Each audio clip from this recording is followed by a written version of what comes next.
Quero saudar a amada igreja com a graça e a paz do nosso Senhor Jesus Cristo. Amém? Amém. Queridos, abramos as nossas Bíblias em Lucas capítulo 22, do versículo 36 ao versículo 46, que é o texto bíblico básico para a ministração do estudo esta manhã. Tem um título bem pertinente para os nossos dias: Restaurem a mesa da família. O título é Restaurem a mesa da família. Nos diz assim: disse-lhe, pois, mas agora aquele que tiver bolsa, tome-a, como também o alforje. E o que não tem espada, vende a sua veste e compre-a. Porquanto vos digo que importa que em mim se cumpra aquilo que está escrito. E com os malfeitores foi contado, porque o que está escrito de mim terá cumprimento. E eles disseram: Senhor, eis aqui 2 espadas. E ele lhes disse: basta.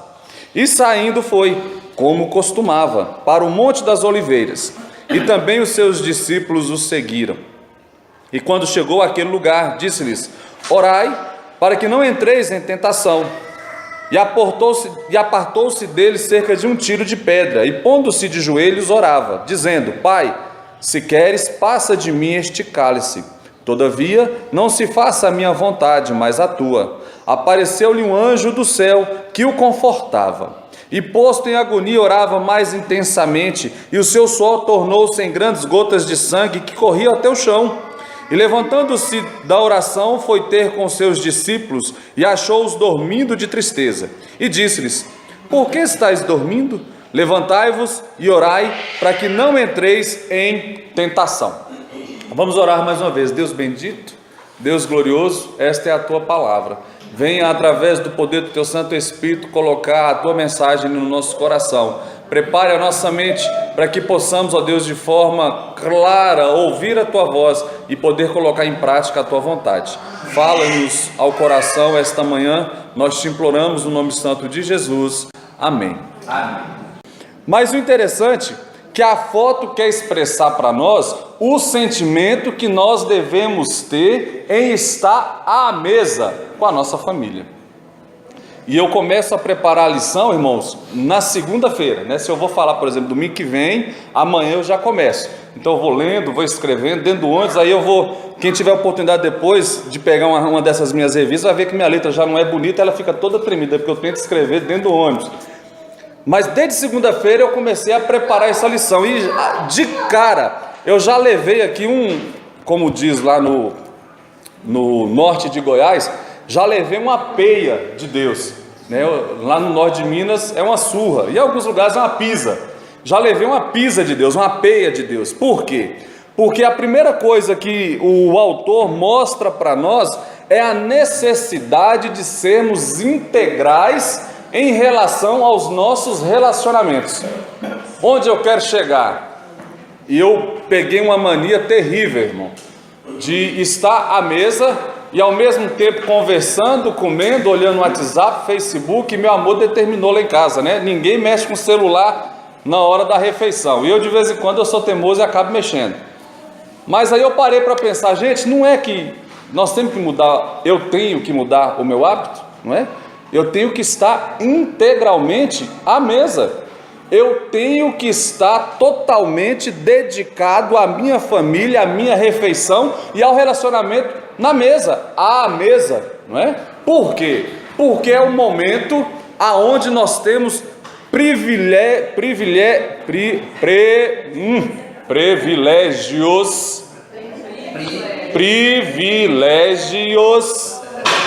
tremendos de Deus. Na próxima vez eu uso outra palavra. E nós temos perdido esta oportunidade. E não para por aí. Não fica limitado a somente estar integralmente à mesa, mas em todo o relacionamento. E o autor vai trazer aqui para nós este texto em relação ao cálice de Jesus. Então, o que o autor vai a todo momento nos orientar ou nos mostrar? Que existe uma grande viagem, e esta viagem deve ser feita integralmente. Daí eu fui entender o porquê deste texto. Jesus estava em direção à cruz, E nesta caminhada até a cruz, ele foi parar aqui nesse monte, no Monte das Oliveiras. E ele quer subir ao monte para orar, se preparar para o dia posterior, que seria o dia da sua crucificação. E ele quer se preparar através da oração, através da comunhão com o Senhor. Ele deixa os discípulos no pé do monte e sobe. E ali ele se derrama ao Senhor. E ele fala assim: Pai, eu quero fazer a tua vontade, porém, se possível, passa de mim este cálice. Ou seja, Jesus estava extremamente amargurado por tudo aquilo que ele haveria de passar. Ele já sabia por antecipação o sofrimento que ele sofreria, irmãos. Então imagina como é saber e poder sentir a dor que sentirá no momento da crucificação. Este foi o sentimento de Jesus. E há um momento então que ele fala: Senhor, Pai, passa de mim este cálice. Eu não quero ter que tomar este cálice. Então o autor quer mostrar que Jesus estava numa trajetória, num caminho, e em algum momento, em um dado momento, ele pensou se poderia voltar. E se tivesse a condição de voltar e ele não tomar aquele cálice, certamente ele teria voltado e ele não teria tomado aquele cálice. Onde que o autor quer chegar? Pelo menos eu entendo que é este o desejo. Há caminhadas que nós não podemos retroceder.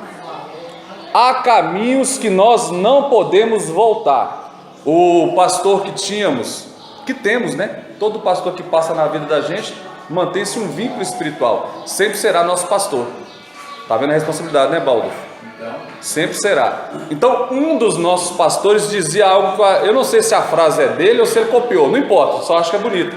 Ele dizia assim, nós não somos daqueles que retrocedem. Olha que coisa mais linda.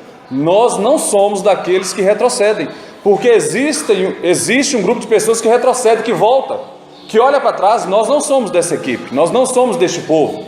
E a Bíblia fala que aquele que põe a mão no arado não pode olhar para trás. A mulher de Ló olhou para trás e virou estátua de sal. Lembra da musiquinha, né? Nós não somos daquele que retrocede. Então, Jesus amargurado, com dor no coração, com um estresse terrível, com a pressão muito grande, ele pega o seu cálice e ele toma, porque ele não poderia retroceder.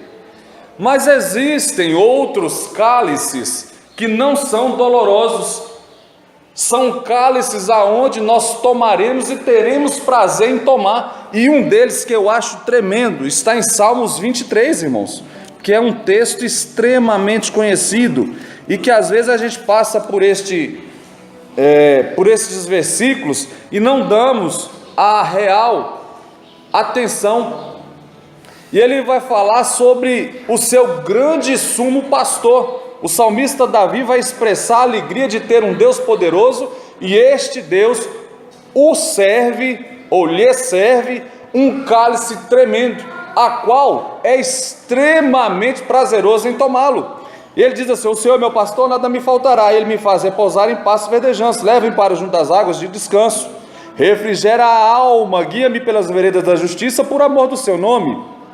Ainda que eu ande pelo vale da sombra da morte, não temerei mal nenhum, porque tu estás comigo, o teu bordão e o teu cajado me consolam. Aí ele diz assim, verso 5: preparas-me uma mesa na presença dos meus adversários, unges-me a cabeça com óleo, o meu cálice transborda. Bondade e misericórdia certamente me seguirão todos os dias da minha vida, e habitarei na casa do Senhor para todo sempre. Havia um copeiro do rei, e o copeiro, a toda hora a gente está vendo histórias do copeiro do rei. O que o copeiro do rei fazia? Primeiramente ele experimentava o vinho para ver se não estava envenenado, depois ele servia ao rei, e ele era responsável por não deixar o copo do rei esvaziar. O rei bebia, ele enchia, o rei bebia, ele enchia. Então essa era a função do copeiro. E Davi diz assim, o Senhor preparará, ou ele pede, né, sabendo que seria preparado: Senhor, prepara uma mesa diante dos meus adversários, o meu cálice transborda. Ou seja, ele está sentado na mesa, sendo honrado e a todo momento o cálice que ele toma estaria transbordando. Então, assim como em Lucas capítulo 22 existe um cálice a qual ninguém quer tomar, há em Salmos 23 um cálice que ele não só quer tomar, mas terá prazer em tomá-lo. Daí, irmãos, nós vamos ver que na palavra introdutória da lição, o autor diz assim, o casamento em termos metafóricos pode ser comparado a uma longa viagem, e por esse motivo pressupõe condições tópicas inerentes à natureza essencial. O que o autor da lição, o Estevão, quer mostrar para nós? Que o casamento é uma viagem, e essa viagem, para alguns, curta, para outros, média viagem, para outros, uma longa viagem. Essa viagem do senhor está 40 e quantos anos, pastor? 44. Um pouquinho mais que o dobro da minha viagem, 21 anos de viagem com meu amor. E eu espero andar nesta viagem aí, porque nós já combinamos nos morrer juntos, para ninguém sentir a falta um do outro. E nós queremos morrer ali aos 99, 98 anos, juntos, né? Porque passando disso eu acho que já começa a canseira e enfado. Então a partir de 99 eu acho que já tá bom, né, meu bem? Já tá bom 99, juntinho, nós vamos morrer juntinho, para ninguém sentir a falta de ninguém. Mas esta caminhada eu quero traçá-la até os 99. Não vai ter dificuldade? Mas é lógico, gente. É lógico que vai ter dificuldade. Vai ter momento bom, mas é toda hora. Quando você planeja uma viagem, eu já falei disso aqui antes, né? Vou repetir. Quando você planeja uma viagem, o que você vai pensando? Não, eu vou pensar, primeiro eu junto dinheiro, né? Eu junto dinheiro para fazer a viagem. Aí eu traço o percurso, eu traço os locais aonde a gente quer parar, né? Nesta viagem a gente vai tranquilamente, vai bem. Daqui a pouco vem um caminhão, fecha a gente, joga o carro para fora, volta de novo para a nossa viagem. Nós vamos programar de passar lá no shopping em Campo Grande. A gente para no shopping em Campo Grande, faz um belo lanche. Olha que coisa mais gostosa.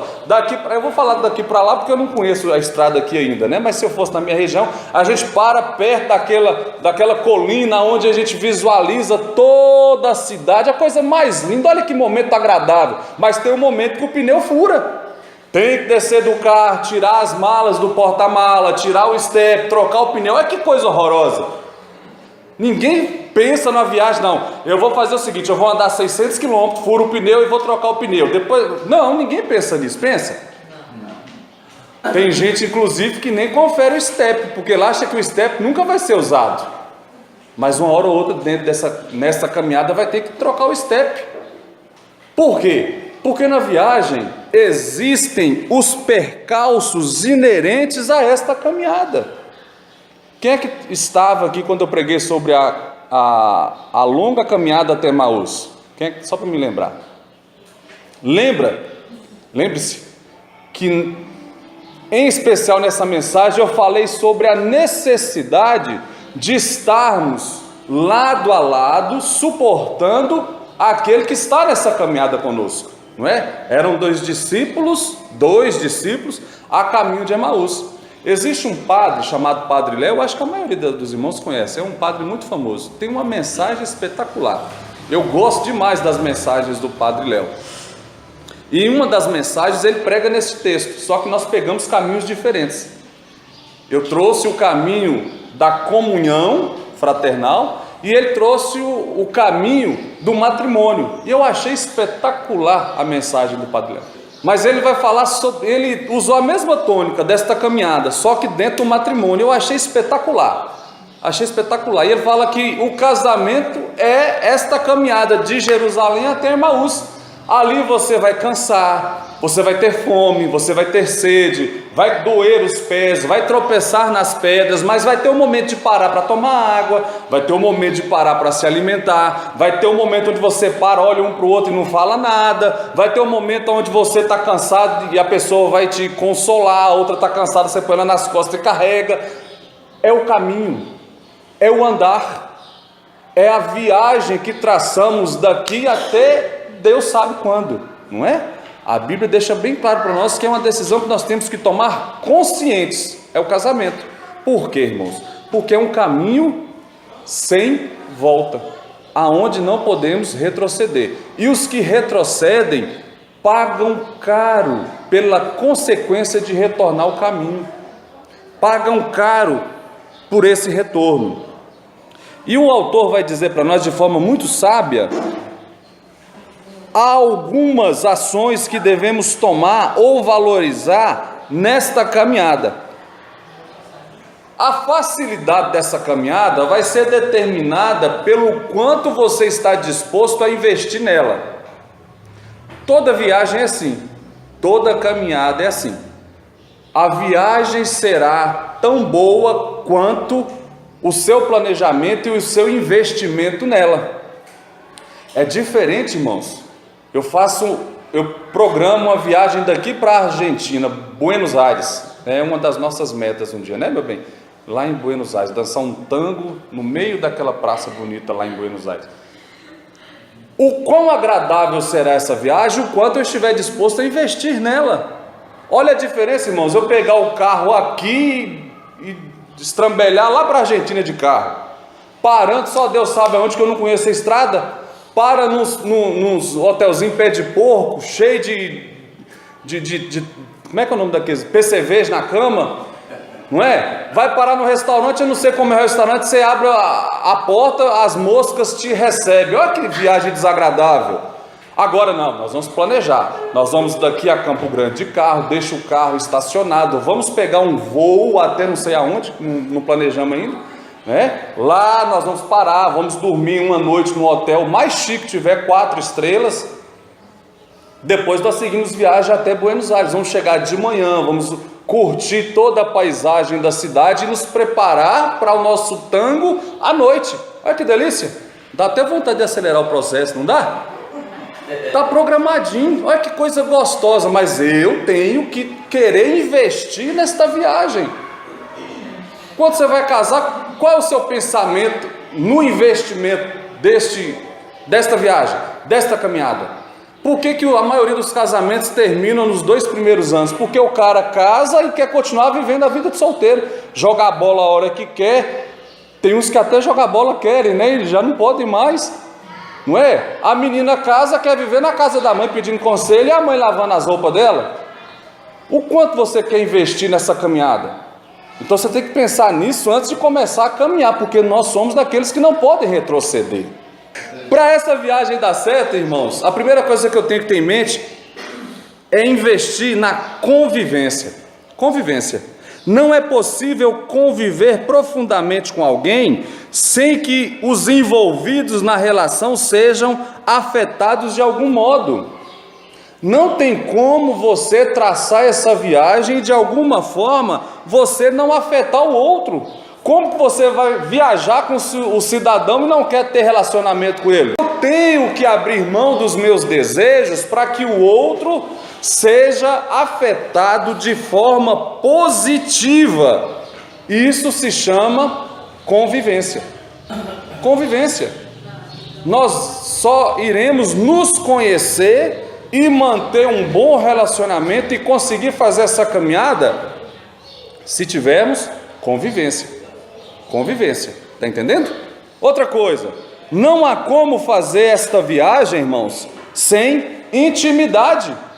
Veja bem, é no percurso e no convívio cotidiano que, inconsciente e involuntariamente, revelamos-nos ao outro.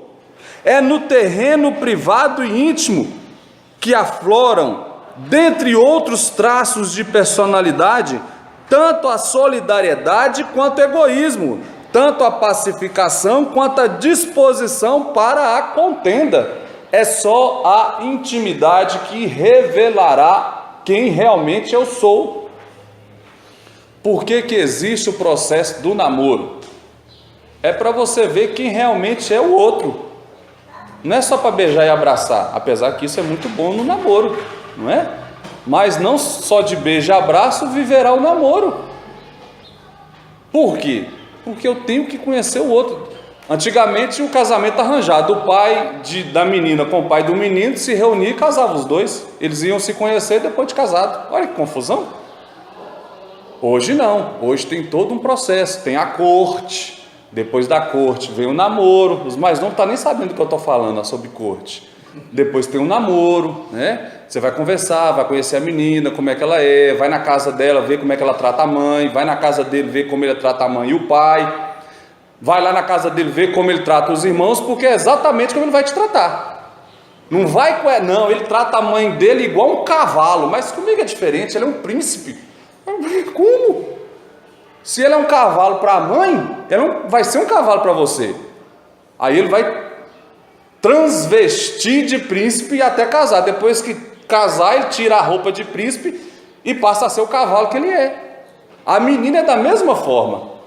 A menina é um doce com você, mas é um limão em casa. Ninguém suporta a menina em casa. Você acha que ela vai ser um doce com você até quando? Até casar. Depois ela vira o limão que ela é. A intimidade é que revela quem somos. Irmãos, quem me conhece aqui de verdade é meu amor. Ela que me conhece de verdade. Às vezes nem eu me conheço o quanto ela me conhece. Quem a conhece aqui de verdade sou eu. Fora ela, são aqueles que mais proximidade comigo têm. Porque aqueles que têm um pouco mais de intimidade comigo já viram quem realmente eu sou. Está entendendo, irmãos? Aqueles que me veem somente aqui ministrando essa palavra não sabem quem eu sou. Só ela sabe aonde que eu tenho que melhorar naquilo que eu estou falando. Só ela sabe aonde que eu vou explodir naquilo que eu estou dizendo para você não explodir. Só ela sabe aonde eu não estou investindo naquilo que eu estou falando para os irmãos investirem. Está entendendo? Por quê? Porque nós temos intimidade. Sem intimidade não se faz esta caminhada. Sem intimidade não se faz esta caminhada. Alguém já viajou com alguém que não conhecia? No mesmo carro? Já viu coisa mais constrangedora? É horrível, né? Já viu coisa mais constrangedora que viajar de ônibus do lado de alguém que você nunca viu na vida? Deus do céu! E eu conheço um sujeito que ele vive de ônibus para lá e para cá. Aí, das últimas vezes, ele descobriu que tem um ônibus duplo, aqueles ônibus de luxo, né? Em cima é poltrona dupla, embaixo é poltrona individual. Só ele e só ele. Rapaz, nunca mais eu viajo em cima, eu só viajo embaixo, porque eu não quero ninguém do meu lado. Tá certo, ué. Eu vou viajar, irmãos, às vezes 8 horas, 9 horas, olhando para a cara de um cidadão que eu nunca vi. E tem viagem que é mais agradável, né? Um sujeito bacana, bonitinho, cheirosinho. Mas enquanto você pega aquele cara sujo, fedido, com mau hálito, e tá doido para conversar com você a viagem inteira, olha que dá vontade de abrir a janela e pular do ônibus. Casamento é assim. Casamento é assim. Quando você sentou na poltrona do casamento, você mal conhecia o cidadão do lado. Culpa sua, né? Na hora no namoro, só quis beijar e abraçar, não quis conhecer, né? O chupum house ultra forte disfarça um monte de coisa. Aí senta do lado do cara no casamento. Vamos começar a viagem? Vamos. Aí dá a mão. Na hora que você dá a mão pro cara, ele já solta a sua mão. Não, vamos fazer essa viagem aqui de mão separada. Aí é um sofrimento até alguém morrer. É um sofrimento até alguém morrer. Por quê? Porque eu não estabeleci antes desse relacionamento a intimidade. Outra coisa que precisa ter para essa viagem dar certo: cumplicidade. O compartilhar de segredos, idiosincrasias. Eu fiquei de ver a tradução dessa palavra, não vi. Perdão, irmãos. Idiosincrasias. Ah, glória a Deus. Por isso que é bom estar nessa igreja. Tem gente inteligente para todo o ramo. E peculiaridades torna-se possível pela cumplicidade que se constrói durante a longa e profunda viagem chamada casamento. Cumplicidade é ser cúmplice. O que é ser cúmplice? É estar envolvido diretamente, participando diretamente da ação do outro. Então, às vezes é até bom uma tribulaçãozinha ou outra, irmãos, porque no momento da tribulação você vai descobrir quem é seu amigo e quem não é. Aí volta lá o sabor de mel, né? Sabor de mel, tem sabor de mel. Quando eu estiver no palco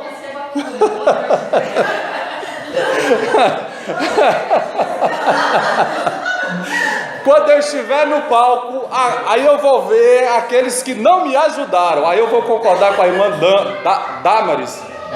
Damares. Eu vou concordar com a irmã Damares. Aí eu vou concordar com ela em número, gênero e grau. Pega na sua lista de melhor amigo e risca. Risca. Não estou dizendo que você vai matar o cidadão no seu coração, não, irmãos, não.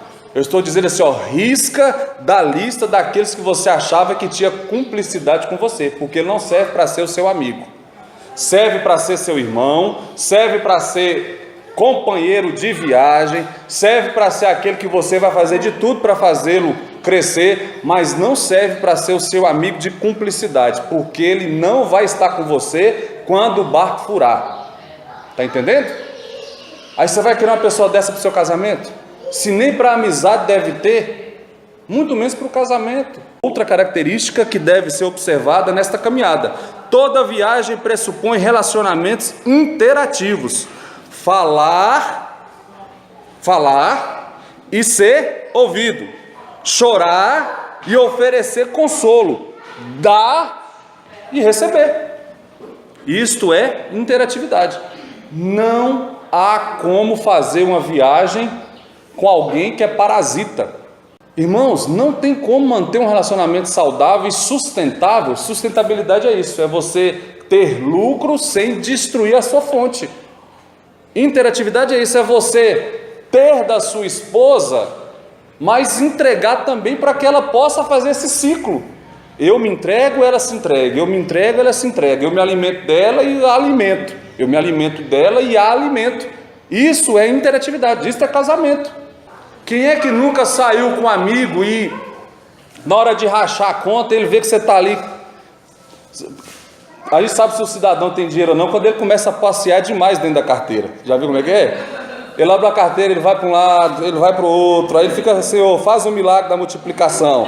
Aí abre aquele fundo falso, vê se tem uma nota perdida que ele esqueceu lá um mês atrás. Aí você vê que o cidadão está meio viajando ali na carteira. Aí você fica, ele está procurando a nota que perdeu, ele está esperando que eu digo que vou pagar a conta. Quem é que nunca passou por isso? Aí o cidadão fala assim, não, hoje é por minha conta. Aí dá aquele alívio, né? Ô Senhor, abençoa. Não é? É interatividade, irmãos. Porque vai ter um dia também que ele não vai ter, você vai pagar. Irmãos, vem aqui no churrasco aqui em casa. Hoje é 0,800. Glória a Deus. Eu estava numa pindaíba doido para comer uma picanha. Mas vai ter um dia também, irmão, vem cá, vamos comer aqui 0,800. A capa de costela, amém, capa de costela também, amém. Interatividade, é inferior. A picanha é o top da galáxia, né, pastor? A picanha seria assim, um apóstolo. E a capa de costela, eu acho que ali está um evangelista, entendeu? Um diácono. Brincadeira, irmãos. Interatividade, irmãos, interatividade. Além de condições tópicas, o casamento possui insígnias que o identificam como tal. Nesta lição discorremos sobre um dos mais expressivos símbolos do casamento, se não o mais expressivo, a saber, a mesa da família.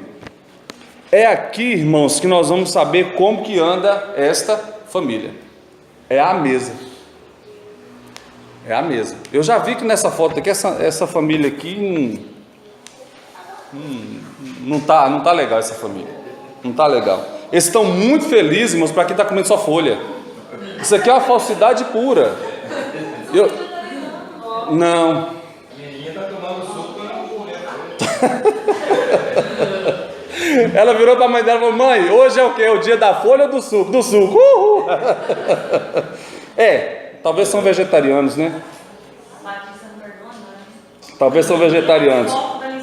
Não tem como. Essa família está muito feliz para quem come só folha, irmãos. Não tem como. Tem que ter uma torta de frango aqui, gente. Não tem como.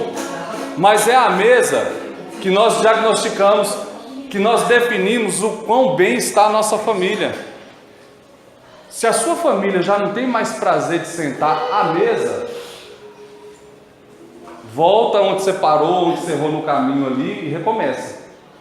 Temos que ter prazer. Se você não tem prazer em voltar para casa, para a viagem, reformula, recalcula para dar sequência, porque está errado. Se à mesa vocês não conseguem conversar, recalcula, vê onde está o problema para dar sequência nessa viagem. Não vai poder parar também, vamos seguir viagem, mas tem que consertar. Se à mesa você não tem prazer de olhar para sua esposa e fazer um elogio, receber um elogio, meu bem, você está tão bonito hoje, obrigado, meu bem, a torta de frango que você fez está espetacular. Ah, meu bem, foi para você. Olha que coisa mais gostosa, irmãos. Mas sem falsidade, né? Sem falsidade. Se à mesa você não tem a condição de fazer isso, irmão, tem que parar, tem que começar, tem que reavaliar. Então ele vai dizer assim, ó, desde os tempos antigos, a mesa dentro de uma casa tem sido reportada como símbolo da vida em família. É ao redor da mesa que os valores éticos e morais são aprendidos pelo indivíduo. É ao redor da mesa que se aprende a conviver de modo sadio. O desenvolver a intimidade é ao redor da mesa. O ser cúmplice, leal, o interagir afetuosamente com aqueles que nos são caros. Por esse motivo, o maligno, quando quer atingir a família, ataca primeiro a mesa, dentro da sua casa. E hoje é tão fácil, irmãos, com as tecnologias, né? Todo dia nós tomamos o nosso lanche da tarde, nos preparando para a janta e na sequência a ceia, em família. O Mateus lá em Tubiara. É lei, irmãos, é sagrado. 5h40, 5h50, 6 horas, estamos todos nós três aqui à mesa e o Mateus lá na casa dele, via o WhatsApp, na mesa, conversando, comendo, trocando ideia, trocando farpas, e assim a gente segue. Aí quando eu quero falar, eu puxo a câmera e olho para ele. Quando meu amor quer falar, puxa a câmera virada para ele. A Marina quase que não puxa. Estamos à mesa nós quatro, todo dia.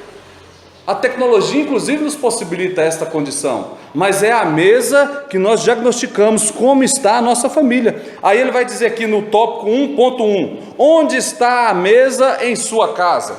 Eu sei que de forma física está na cozinha, ou na sala, ou na área, mas é a mesa espiritual. Testemunhamos hoje uma triste realidade: a mesa tem cedido espaço a outros objetos que roubam da família tempo e atenção. A arquitetura pós-moderna inspirada no individualismo tem projetado espaços que favorecem o isolamento, todos adaptados aos gostos e necessidades de cada membro da família. É a mesa nesse universo destituído de absolutos, ganhou nova iconicidade, de elemento unificador, passou a ser visto como peça de decoração. Lembra as casas antigas, casas de fazenda, casas de roça? Qual era o maior cômodo da casa? A cozinha, porque é lá onde a família se reúne e vive o dia inteiro conversando. Se for em Minas, ao redor de uma garrafa de café, pão de queijo, uma garrafa de pinga. No Mato Grosso, ao redor de uma garrafa com água gelada e tereré. No Rio Grande do Sul, no chimarrão. Está entendendo, irmãos? Em São Paulo, ao redor de uma pizza. Sei lá se é assim lá em São Paulo, mas o que eu quero dizer é que antigamente o maior cômodo da casa era a cozinha. Hoje, no mundo pós-moderno, qual é o menor cômodo da casa? A cozinha. Acabou a comunhão, acabou o sentar na mesa. Quando Davi fala assim, ó, Senhor, prepara uma mesa diante dos meus adversários, o que ele quer dizer? Ele está sentado à mesa com todos os seus filhos, os seus líderes, os seus generais do exército, está todo mundo que ele ama naquela mesa, e sentado também àquela mesa que ele não ama, para que aquele que não o ama veja o quanto Deus o prosperou. Quando Davi vai buscar Mefibosete para ser honrado à mesa do rei, porque na mesa do rei era o lugar onde ele dizia para todo mundo: aqui eu me realizo, aqui eu tenho a minha família e aqui o Senhor tem me abençoado, o meu cálice transborda. Traz Mefibosete para ser honrado aqui na minha mesa, porque aqui é onde eu sou honrado. Perdemos isso, nós perdemos todos os benefícios de estar à mesa. E no tópico 2, ele vai dizer assim: cálices que precisam ser quebrados nas mesas das famílias. Lembra que eu falei de 2 cálices, né? O cálice de Davi, a qual transbordava o tempo inteiro. É Deus transbordando o seu cálice, é amor. O amor que você tem pela sua esposa depois de 20 anos é 20 vezes maior do que quando casou. Se não for assim, tem um trem errado aí, gente. Está entendendo? Lua de mel é a coisa mais gostosa do mundo, mas aquele melzinho passa. Passou o mel da lua de mel como favo. Como favo. Tem que melhorar, o seu cálice tem que transbordar. O salmista diz assim, eu vou esquecer o parte do texto, mas vocês me ajudem, mas o negócio é o teor do texto. Você fala assim, a roda dessa mesa está a minha esposa e os meus filhos. Os filhos é a herança, e dela eu vou encher a minha aljava. Ele quer dizer, ao redor da mesa, na minha casa, tem minha esposa que eu amo, e tem brotado filho, onde nem não tinha, tem. Isso é prosperidade. O meu cálice transborda. Eu tenho filho, eu tenho esposa, eu tenho um lar. De repente você não tem filho, mas tem esposa. De repente você não tem esposa, mas tem mãe, tem pai. De repente você não tem ninguém. Põe um cachorro nessa mesa sua e faça com que o seu cálice transborde. Porque a mesa, irmãos, independe de quem está, é quem está conduzindo. Se é o Senhor, vai transbordar o cálice. O que eu quero dizer é que de repente sua mesa tem 8 filhos ao redor dele, tem uma mulher que você não consegue nem olhar mais para a cara dela, seu cálice não está transbordando, porque no centro desta mesa não está o Senhor. E é só Ele que fará transbordar o seu cálice. Essa caminhada, lembra? Vamos voltar lá na mensagem dos discípulos a caminho de Emaús. Nessa caminhada, seja ela com discípulos, com a tônica que o irmão Damon deu, ou seja ela com a tônica do Padre Léo, que é a que eu vou usar agora, que é a viagem de Jerusalém a Emaús com a sua esposa, ou de um lado ou do outro. Vamos puxar para a esposa aqui, para o casamento. Essa viagem só será bem sucedida se tiver um terceiro nessa caminhada, e esse terceiro só pode ser Jesus.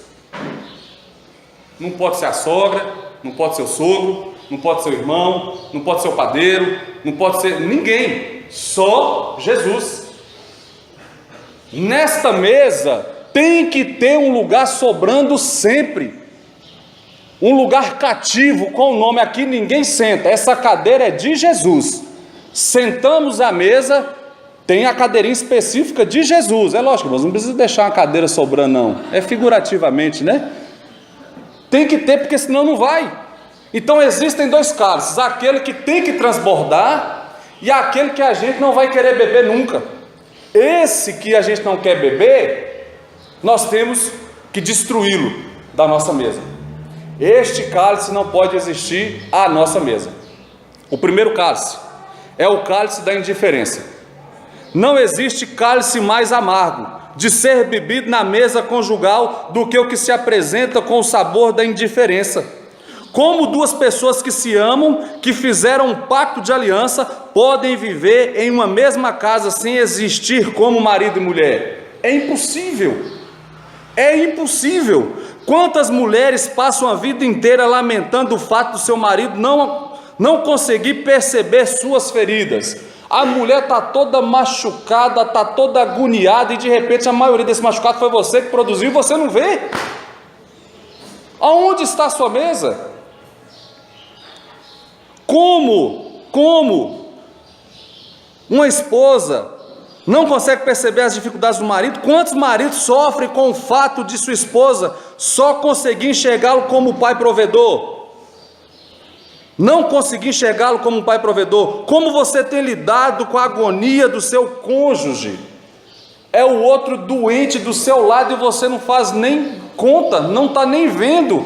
Quebre o cálice da indiferença. Se para o irmão da igreja a Bíblia é bem clara, está contente? Cante louvores. Está triste? Chame os presbíteros e ore.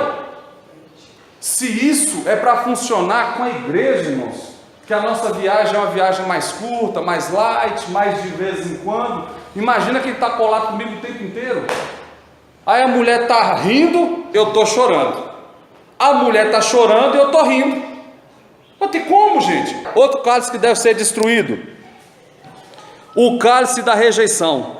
Há de se destacar que a rejeição é o resultado visível de questões invisíveis, não resolvidas, como as destacadas a seguir. A rejeição, irmãos, é a consequência ou é a concretização de algo invisível. Então a rejeição, que é algo visível, é a concretização de algo invisível.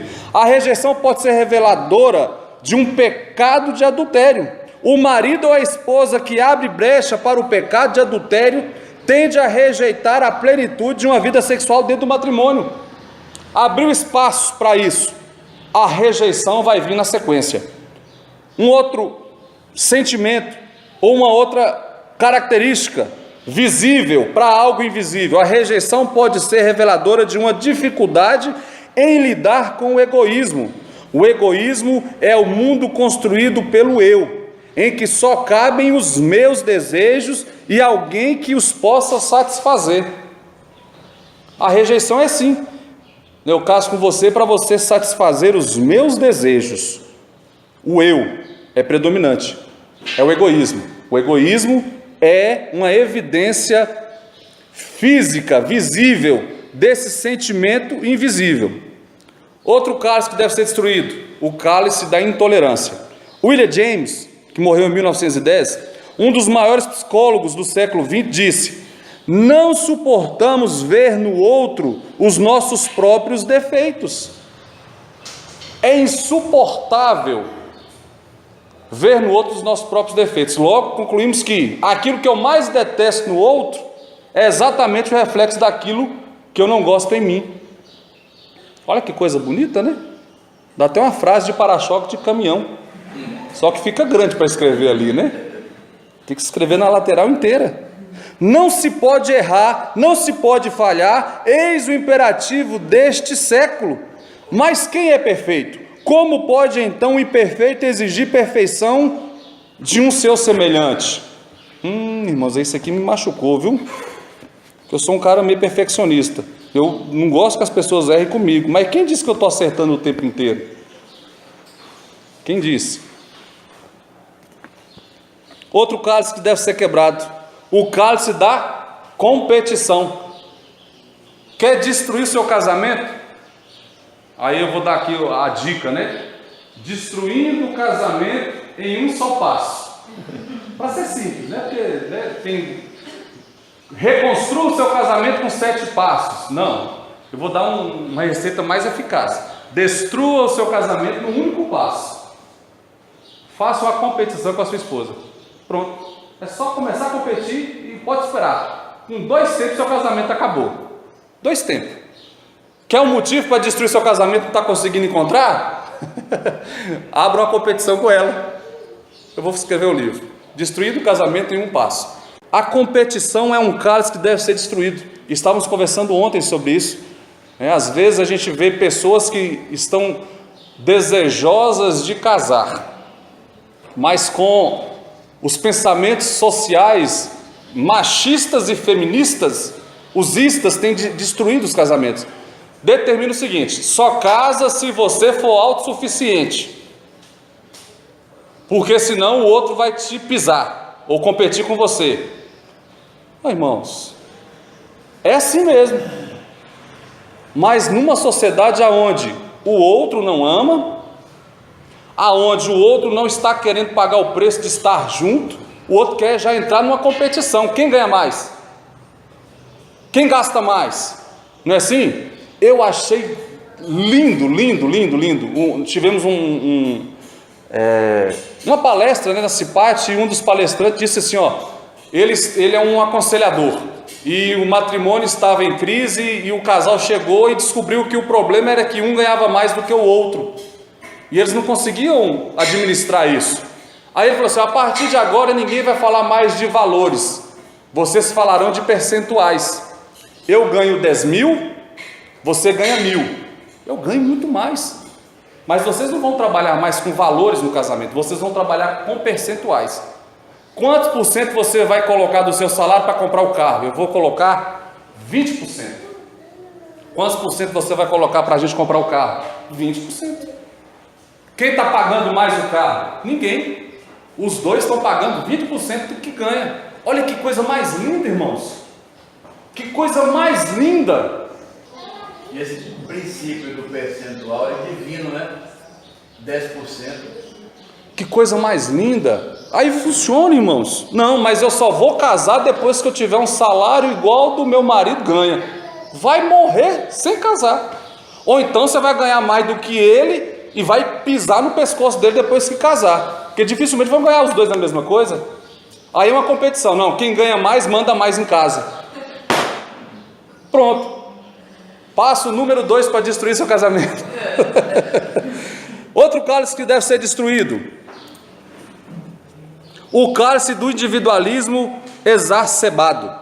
O casamento concede-nos a oportunidade de vivermos para alguém além de nós mesmos, como uma pessoa que não sabe dividir, dar, distribuir, compartilhar, pode querer casar-se com outra pessoa. Como? Não tem como. Se você é um cara que não sabe dar, não sabe compartilhar, não sabe valorizar, não sabe... Gente, você não pode casar, você tem que morrer. Aí você estraga a vida de outra pessoa. Eu gosto demais do pastor Cláudio Arthur quando ele fala assim: você não casa para ser feliz, você casa porque é feliz. O sujeito não é feliz, ele vai casar para quê? Aí a menina tem que ficar de olho, gente. Você vai casar com um cara que é infeliz? Para quê? Para ser dois infelizes? Infeliz esse. Se o cara é individualista, se a menina é individualista, pronto, vai destruir o casamento. Ah, eu já casei, então vai resolver esse problema seu. Deixe de ser individualista. E o último cálice: destruindo o seu casamento. Terceiro passo para destruir o seu casamento: o cálice da ingratidão. A ingratidão é algo que destrói o seu casamento. O autor diz assim, a gratidão é o tônico da vida a dois. Olha que coisa mais linda. A gratidão é o tônico da vida a dois. É o combustível que nos permite fazer a longa viagem chamada casamento. Meu bem, obrigado por você me suportar há 21 anos.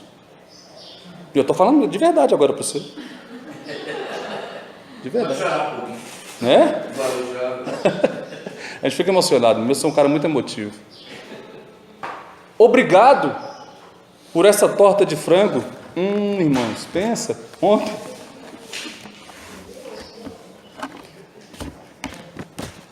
estourei meu regime, minha dieta, estourei tudo, mas com prazer. Que torta maravilhosa. Obrigado, meu bem, pela torta de frango. Obrigado. Gratidão, irmãos. Gratidão. Você engorda 2 quilos comendo torta de frango, não tem a hombridade de agradecer a mulher, tem que morrer comendo a torta, na hora, é fulminante assim, infarto. Gente do céu, gratidão é o cálice que faz transbordar qualquer casamento. Na vida, no dia a dia é assim. Gente, obrigado por você estar do meu lado na hora que eu mais precisei. É lógico, irmãos, a gente não precisa do agradecimento do outro para Deus nos abençoar por aquilo que nós fizemos, mas a Bíblia diz que devemos dar honra a quem merece honra. Quer manter o seu casamento com o cálice transbordando? Seja alguém com o coração profundamente agradecido. Agradeça a Deus pela esposa que tem, agradeça a esposa pelo que ela é. De repente ela não está tudo aquilo que você queria, trabalhe junto para poder moldá-la. Da mesma forma você, abra o seu coração para ser moldado pela esposa. É uma viagem, irmãos, é uma viagem. Cleopas, quer um pedaço de pão seco? Ah, obrigado. A Bíblia não fala o nome do outro, fala que um é Cleopas, o outro não. Obrigado, José. Come o pão seco junto. Caminha mais uma milha. Aí o José, não, Cleopas, José, quer um pouco de vinho? Obrigado, Cleopas, eu quero vir, que o pão tem entalado aqui até agora. Gratidão, obrigado por você se prontificar a fazer comigo esta caminhada e fazer desta caminhada algo extremamente agradável. Extremamente agradável. De coração, irmãos, de coração. Eu creio que nós temos que deixar um legado positivo em todos os aspectos, em todas as áreas que vivemos. principalmente no casamento, principalmente a mesa. O que eu quero dizer? Se um dia Deus não ouviu a minha oração e me levar primeiro, eu quero que aquela mesa, todos olhem para ela e falem assim: está faltando alguém de extrema importância aqui, que faz falta. Porque tem mesa que, se faltar o caboclo, fala assim: glória a Deus que está faltando alguém nessa mesa. Pelo amor de Deus, é uma viagem. Graças a Deus, nessa viagem fulano de tal não veio, porque ele deixa essa viagem extremamente azeda. Que pena que o irmão fulano de tal não veio nessa viagem, porque ele ia deixar essa viagem aqui muito mais alegre.